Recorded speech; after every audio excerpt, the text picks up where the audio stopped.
everyone. We're super excited to be here. As someone who talks about midlife and writes about midlife and produces stuff about midlife, I can't be more thrilled to be up here at this event talking about this much needed conversation. So I want to first start by thanking Let's Talk Menopause for really all the work that they've done on normalizing menopause and the conversation around that, because it has truly been an on-ramp to talk more about midlife and aging, and midlife particularly as this wider, complicated, explosive, so much to unpack that we haven't unpacked.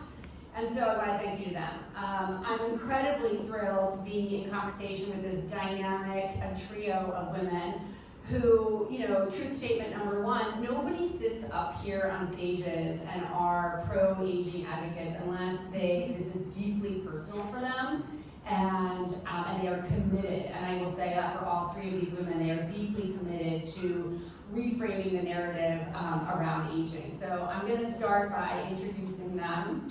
I'll start with Constance all the way at the end. Constance Zimmer. She needs really no introduction because you've seen her on so many different shows, from Entourage to House of Cards to many seasons of Lifetime's Unreal. But what you probably don't know is all the work and her passion behind more recent projects, including the much anticipated theater production of the Midlife Monologues, who Abby co-created with Abby Epstein, who's in the house. Raise your hand, there she is. As well as her just launched podcast called Talk 50 to Me with co-host Heidi Clements. So thank you for being here. And moving on, we're going to race through everything because we only have 25 minutes, I think.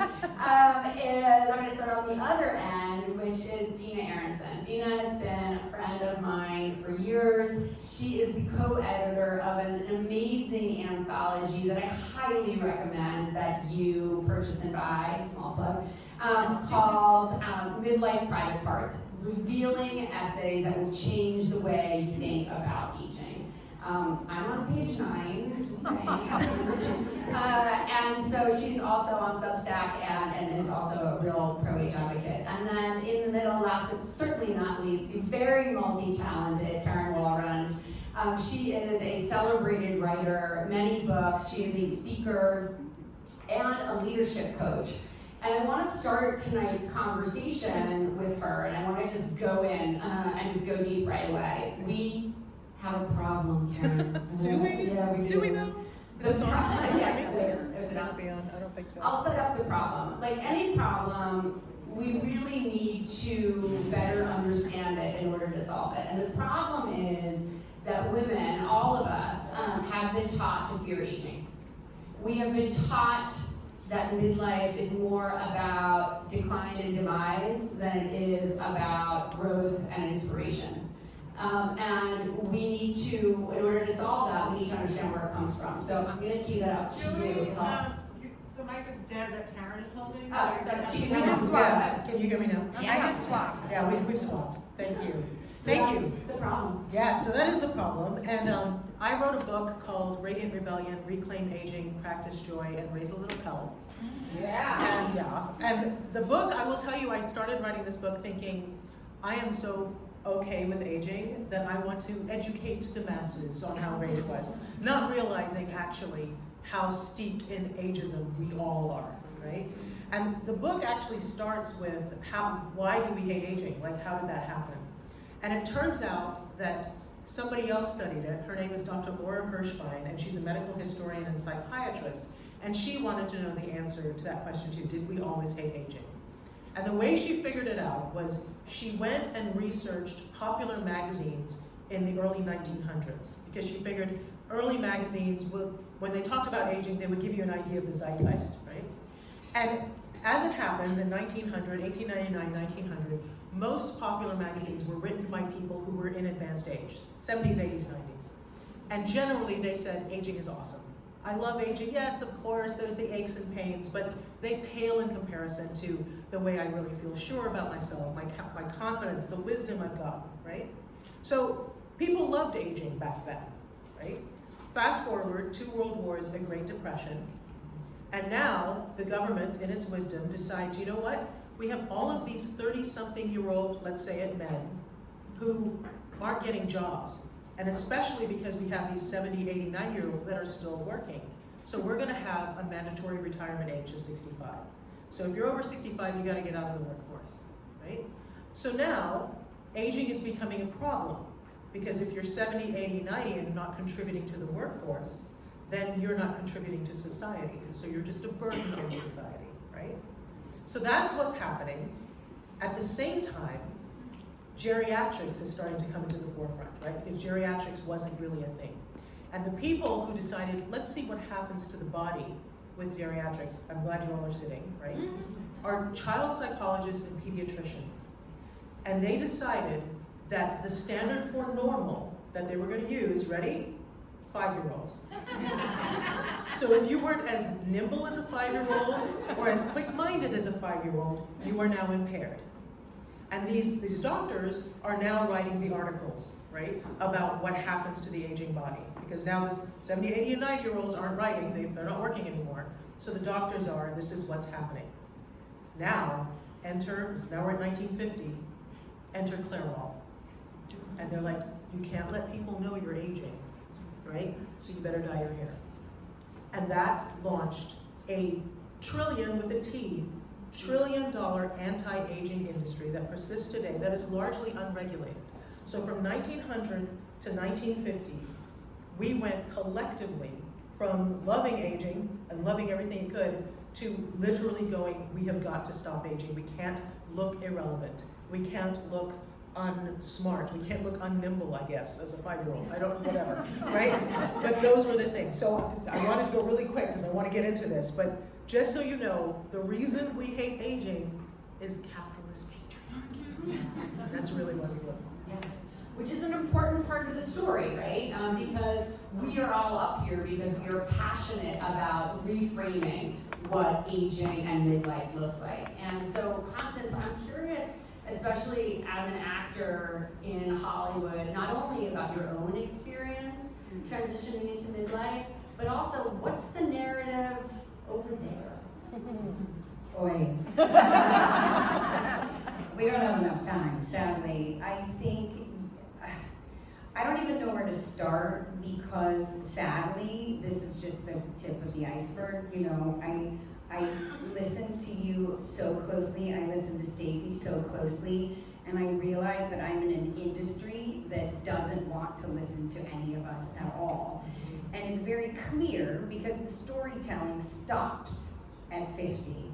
And they tell us as performers that after 50 our career is over.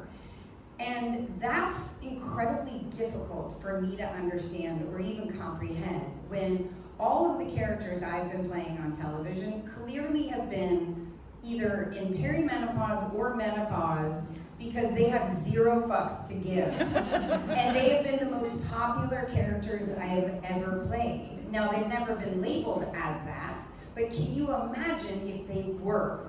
We would be giving power to women when they feel they are the most powerless. So I can't believe I'm here on this stage talking with all of these professionals that have a lot more basis. Like, yes, take all of that to your doctor. What I say you can't take to your doctor, but what you can do is we need to show up with more storytelling for women over 45, specifically over 50, because we need to, again, change that narrative. So when I, a year ago, was dropped off the cliff with menopause, because I was like, I'm not going to have menopause. Because nobody talks about it, so I'm going to be the one that's not going to have it. And then I realized, oh wait, shit, we're all going to get it. Then I was like, wait a minute, what am I doing with my platform if I'm not going to go show up? Because I'll show up and people will show up and listen and take that messaging elsewhere. And so the power of celebrity is only powerful if we're using it for good and to help others. And I've always been that my whole career, even when I just started and everybody was like, who the fuck are you and why do we care? They still say that today, and it doesn't matter because if there's 5 people that I reach or 5 people that get help, that's already more than I've done, sitting at home not talking about it. And yeah, it's scary. You know, we all are supposed to wipe our ages off of our resumes, and we're not supposed to say when we're born. And I came up with the idea for Midlife Monologues is because I was like, wait, vagina monologues. That was the first time vagina was said, and people were like, okay.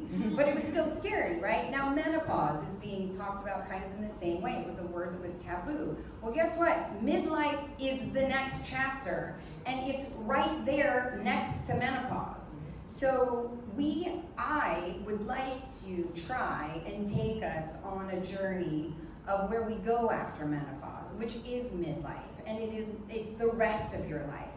And the rest of your life is just as fucking important as the first part of your life, if not more important, because now it's about you. And we have to take that storytelling and we have to go and show that it matters. So I'm gonna try, I'm really gonna do my damnedest for all of you in this room and all women all over the world, whatever, no big deal. But you know, it's like I also got, my podcast comes out at the end of the month, and it's Talk 50 to me because women over 50 are not given a space to talk. Yes. So that is for me what I'm hoping that once more people that have these platforms to stand on are saying, I'm 58, I'm 56, I'm 53, I'm 51. We've got to take the taboo off of saying how old we are. We need to be fucking proud that we're here. We're all so fucking lucky that we are aging and we are doing the work. So that's all I got.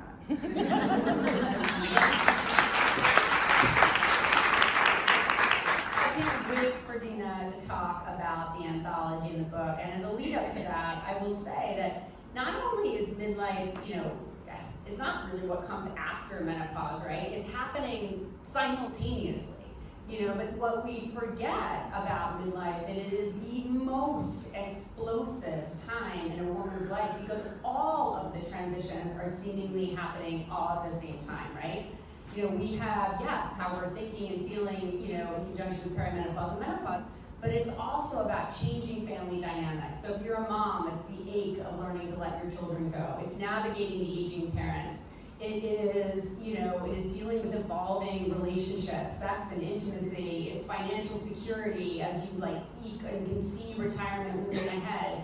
And it's this wild question of, oh shit, how did I get here and what's next? Like, who am I? You know, and what do I want? And so, anyways, I just want to kind of frame midlife as this just massive explosion. And now this is like perfectly then because that is what the book is. So tell us, Dina, what inspired you to put the book together and how it's changing storytelling. Yeah, I mean, my impetus for sort of moving into this midlife space in the first place was that I was sort of into and moving through my 40s, and all of a sudden I couldn't find any content that spoke to me, that related to me, that reflected my experience. And I was like, where did I go? Like, why can't I find this? And so that was what sort of brought me here, and this book is really an extension of that work. And you know, when we were starting to put it together, and I say we, my co-editor Dina Alvarez is in the house. In the house. So when we were starting to put it together, you know, we were in a space where we were finally and very mercifully talking about menopause, you know, which had just been taboo and off limits for so long. But there's so much more to our midlife experiences, and there was still so much more we weren't talking about. All of these things that you just mentioned. And you know, we felt like it was really important to share this sort of broad spectrum. And the problem is when you're not talking about it, when you can't see yourself, there's silence. And in that silence, there's isolation. You feel alone. You feel like you might be the only one that's feeling this way or going through this shit.